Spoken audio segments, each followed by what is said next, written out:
नमस्कार। कभी सोचा है कि एक नन्हा सा बीज कैसे एक बहुत बड़ा पेड़ बन जाता है, या एक नाजुक सा फूल तेज हवा और बारिश में भी कैसे एकदम सीधा खड़ा रहता है? देखिए, इसका राज छिपा है एक ऐसी दुनिया में जो हमें दिखाई नहीं देती, पौधे की अपनी ही इंजीनियरिंग में। तो आज हम इसी ब्लूप्रिंट को समझने वाले हैं, यानी प्लांट टिश्यू या पादप ऊतक की दुनिया को एक्सप्लोर करने वाले हैं।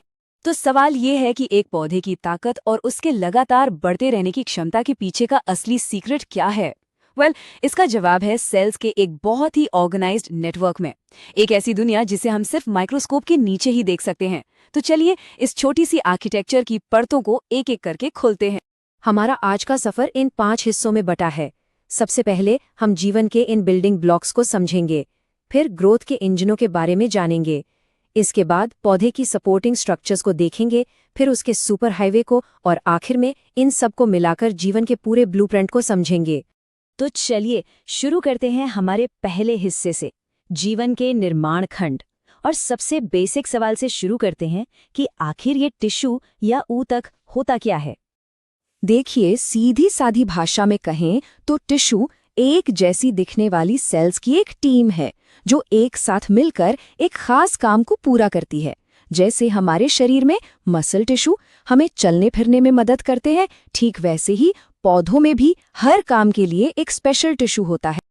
अब जरा इस स्लाइड को देखिए, ये हमारे आज के सफर का एक तरह से रोड मैप है। पौधे के जितने भी टिश्यू हैं वो सब इन्हीं 2 मेन ग्रुप से आते हैं। एक मेरिस्टेमेटिक टिश्यू, मतलब वो जो लगातार बनते रहते हैं, और दूसरे परमानेंट टिश्यू, मतलब वो जो अब अपना खास काम करने के लिए स्थायी हो चुके हैं।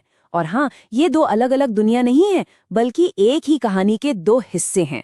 तो चलिए कहानी के पहले हिस्से में चलते हैं, विकास के इंजन, मेरिस्टेमेटिक ऊतक।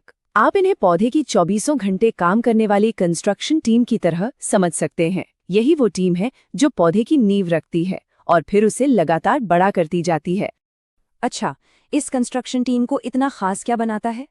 पहली बात, ये सेल्स लगातार डिवाइड होती रहती हैं। पौधे की सारी ग्रोथ इन्हीं पर निर्भर है। इनकी दीवारें पतली होती हैं और इनके बीच कोई खाली जगह नहीं होती, ताकि ये तेजी से नई कोशिकाएं बना सकें। सोचिए, अगर ये इंजन बंद हो जाए तो पौधे का विकास वहीं का वहीं रुक जाएगा। अब ये इंजन भी 3 तरह के होते हैं। एपिकल मेरिस्टेम, जो पौधे को लंबाई में बढ़ाता है, उसे सूरज की तरफ और जड़ों को पानी की तरफ लेकर जाता है। इंटरकैलरी मेरिस्टेम, जो शाखाओं और पत्तियों को सही जगह से उगाता है। और लैटरल मेरिस्टेम, जो तने और जड़ों को चौड़ाई में बढ़ाकर उसे मजबूती देता है। एक के बिना भी पौधे का पूरा ढांचा अधूरा है।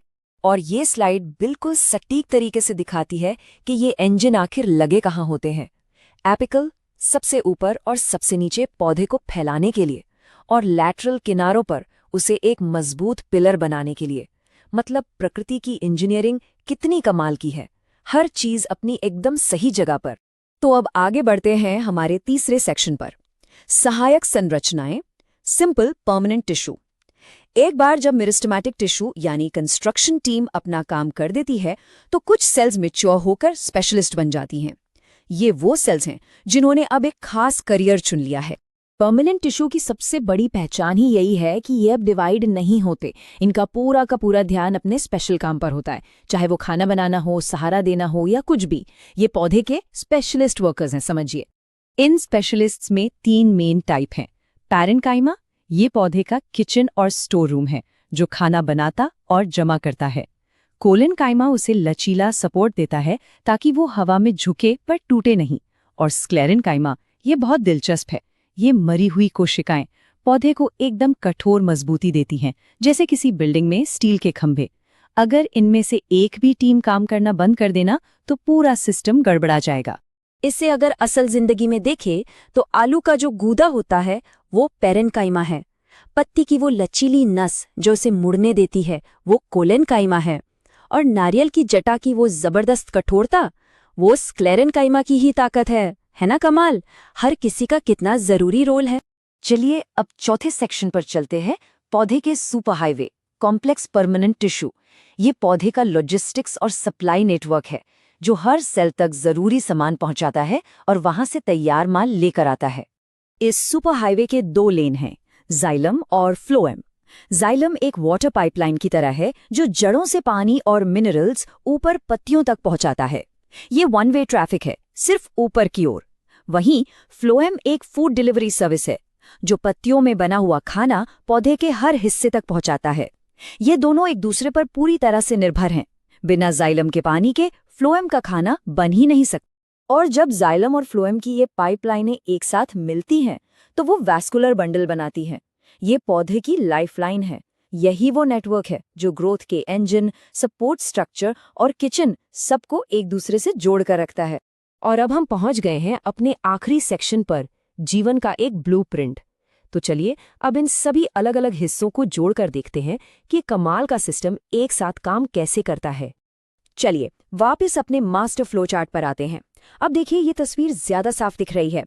मेरिस्टेमेटिक टिश्यू यानी हमारी कंस्ट्रक्शन टीम नई सेल्स बनाती है जो बाद में पैरेन्काइमा जैसे स्टोर कीपर, स्क्लेरेन्काइमा जैसे गार्ड और जाइलम फ्लोएम जैसे लॉजिस्टिक्स मैनेजर बन जाते हैं। हर टिश्यू का अपना एक रोल है और हर एक दूसरे के काम पर निर्भर है। ये एक परफेक्ट टीम वर्क है। आखिर में ये एक खामोश मगर बहुत ही कुशल इंजीनियरिंग का नमूना है जो सूरज की रोशनी और मिट्टी जैसी साधारण चीजों से जीवन बना देता है। तो अगली बार जब आप किसी भी पौधे को देखें तो उसकी पत्तियों और तनों के अंदर चल रहे इस अविश्वसनीय नेटवर्क के बारे में जरूर सोचिएगा।